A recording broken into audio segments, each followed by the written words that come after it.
मुरादाबाद उत्तर प्रदेश से तूफान समाचार संवाददाता अनूप सारस्वत की रिपोर्ट। विंध्याचल एन्क्लेव में विकास नहीं, भ्रष्टाचार की बुनियाद, बिजली पानी को तरसे लोग, जेई और एक्सीएन पर लगी कमीशनखोरी की गंभीर आरोप। मुरादाबाद विकास प्राधिकरण की महत्वाकांक्षी आवासीय योजना विंध्याचल एन्क्लेव सोसाइटी में मूलभूत सुविधाओं का अभाव और गहराता भ्रष्टाचार एक गंभीर चिंता का विषय बन गया है, जहां बिजली और पानी जैसी बुनियादी आवश्यकताओं से कॉलोनी के निवासी आज भी वंचित हैं।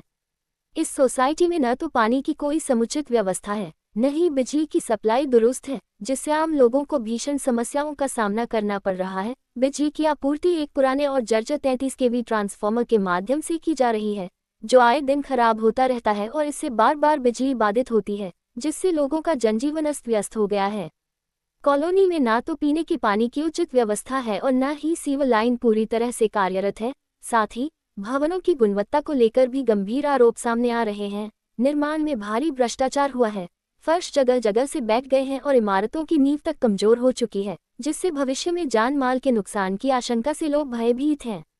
इन सब के पीछे कॉलोनी निर्माण से जुड़े इंजीनियरों और प्राधिकरण के जिम्मेदार अधिकारियों की मिलीभगत बताई जा रही है। कॉलोनी वासियों का आरोप है कि जे योगेश गुप्ता और एक्सीएन पंकज पांडे ने निर्माण कार्यों के ठेकेदारों से मोटी रिश्वत ली है और 20% कमीशन लेकर सभी बिल पास कर दिए, जिसके बदले में घटिया निर्माण कार्यों पर आंखें मूंद ली गईं।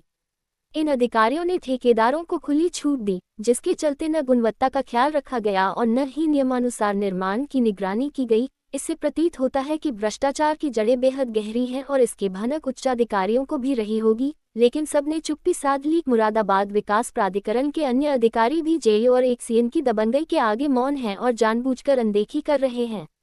स्थानीय निवासी कई बार अफसरों से बिजली पानी की समस्याओं को लेकर शिकायत कर चुके हैं, लेकिन न कोई सुनवाई हुई और न ही कोई स्थायी समाधान मिला। शासन प्रशासन की यह खामोशी और निष्क्रियता इस बात की गवाही देती है कि कहीं न कहीं सब कुछ जानबूझकर नजरअंदाज किया जा रहा है।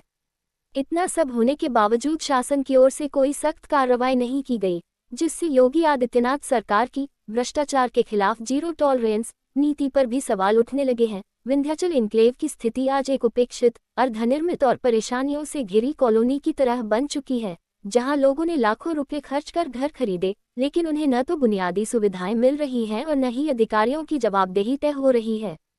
इस पूरे मामले में उच्च स्तरीय जांच की जरूरत है, ताकि दोषी अधिकारियों और ठेकेदारों पर कड़ी कार्रवाई की जा सके और जनता को न्याय मिल सके। यदि शासन और प्रशासन ने समय रहते इस मामले में हस्तक्षेप नहीं किया, तो यह न केवल स्थानीय लोगों के आक्रोश को भड़का सकता है, बल्कि सरकार की साख को भी गहरा धक्का पहुंचा सकता है। तूफान समाचार के लिए मुरादाबाद उत्तर प्रदेश से संवाददाता अनूप सारस्वत की रिपोर्ट।